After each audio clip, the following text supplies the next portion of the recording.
Hello student, welcome back to my channel study classes पर आपका स्वागत है। अगर आप भी 2026 में बोर्ड परीक्षा की तैयारी कर रहे हैं तो आपके लिए हम आज लेकर आए हैं पर 9 नंबर का टॉपिक है जो कि है पर्यावरण प्रदूषण की समस्या। आज हम निबंध पर्यावरण प्रदूषण की समस्या पर करेंगे दोस्तों। कैसे लिखते हैं और लिखने का सही तरीका देखेंगे दोस्तों। और वीडियो के लास्ट में हम 3 इम्पोर्टेंट निबंध को बताएंगे जो कि 9 नंबर का आता है, हर साल आता है दोस्तों। तो वीडियो के लास्ट तक ज़रूर बने रहेगा। तो हम चलो वीडियो को शुरू करते हैं दोस्तों। पहली हेडिंग हमारी रहेगी रूपरेखा। तो रूपरेखा में पहला रहेगा प्रस्तावना हेडिंग दोस्तों, दूसरा रहेगा प्रदूषण से तात्पर्य, और तीसरा हेडिंग रहेगा दोस्तों प्रदूषण के प्रकार जैसे जल, वायु, ध्वनि। तो और चौथा रहेगा प्रदूषण रोकने के उपाय, और पांचवा रहेगा दोस्तों उपसंहार। तो हमको देखना है दोस्तों, पहला हमारा है प्रस्तावना। तो हम प्रस्तावना हेडिंग डालेंगे बढ़िया से, काले पेन से बढ़िया से अच्छे से लिखना है दोस्तों, तभी एग्जामिनर देख के खुश होकर नंबर देता है। राइटिंग अच्छी होनी चाहिए दोस्तों। हिंदी सामाजिक इंग्लिश में राइटिंग बहुत ही ज़्यादा मायने रखती है दोस्तों, क्योंकि हिंदी से अगर राइटिंग आपकी अच्छी है तो फिर नंबर अच्छा मिलेगा दोस्तों। नहीं तो नंबर हर साल कटते हैं, राइटिंग के ही नंबर कटते हैं। तो पहला होगा प्रस्तावना में दोस्तों। तो हम देखेंगे आज के समय में पर्यावरण प्रदूषण एक गंभीर समस्या बन चुकी है।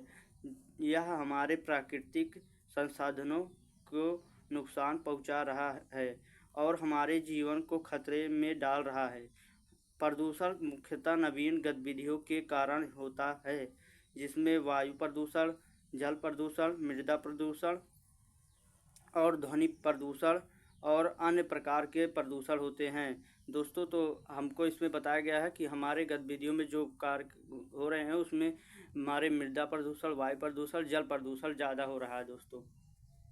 तो दोस्तों हमारी दूसरी हेडिंग थी प्रदूषण का अर्थ। तो प्रदूषण का अर्थ देखेंगे दोस्तों, जीवन के लिए संतुलित वातावरण अत्यंत आवश्यक है। वातावरण के इन घटकों में हानिकारक वाह्य घटकों के प्रवेश से वातावरण दूषित हो जाता है दोस्तों। इसमें बताया गया है कि जो घटक होते हैं हमारे उपयोग से, उनसे वातावरण नष्ट हो जाते हैं, दूषित हो जाता है, जो सभी जीवधारियों के लिए हानिकारक होता है, जो सभी मनुष्यों के लिए या जीवों के लिए हानिकारक होता है बहुत दोस्तों।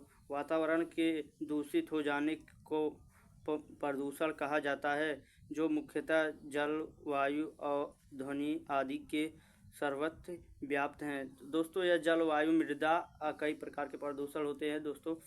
तो आज अब की हम तीसरे हेडिंग में देखेंगे दोस्तों प्रदूषण के प्रकार। हमारी तीसरी हेडिंग होगी दोस्तों प्रदूषण के प्रकार। तो प्रदूषण निम्न प्रकार के होते हैं दोस्तों। पहला होगा हमारा जल प्रदूषण। जल प्रदूषण दोस्तों देखेंगे कैसे होता है। जल जीवन का पर्याय है, जल ही जीवन है, बिना जल के जीवन असंभव है। तो दोस्तों सबको पता है जल ही जीवन है, बिना जल के जीवन ही संभव नहीं है। और जल भी स्वच्छ और विकार रहित होना चाहिए। तो इसका तात्पर्य यह है दोस्तों कि जल स्वच्छ होना चाहिए दोस्तों। जल नहीं स्वच्छ रहेगा तो हम भी नहीं स्वच्छ होना चाहिए और विकार रहित होना चाहिए। उद्योग धंधों का कचरा, रासायनिक तत्व आदि नदियों में मिलते रहते हैं। तो दोस्तों जो कंपनियों या बड़ी बड़ी उद्योग कंपनी रहती हैं उसमें से जो गंदे कपड़े या काफ़ी अशुद्धियाँ जाती हैं बहकर नाले में या नदी में, तो उससे जल प्रभावित होता है। जैसे गाय या कोई कुत्ता बिल्ली उस जल को पीता है तो फिर ज़्यादा हानि होती है, या कुत्ते बिल्ली को रिएक्शन भी हो जाता है या दूषित भी हो जाते हैं सब लोग। तो ये जिसमें जल को प्रदूषित कर देते हैं, जो अशुद्धियाँ जाती हैं वो जल को प्रदूषित कर देती हैं दोस्तों। तो जल प्रदूषण ऐसे ही होता है। और हमारा दूसरा रहेगा दोस्तों हेडिंग वायु प्रदूषण। वायु प्रदूषण, वायुमंडल में विभिन्न प्रकार की गैसें पाई जाती हैं जो ऑक्सीजन की निश्चित मात्रा सुनिश्चित करती हैं।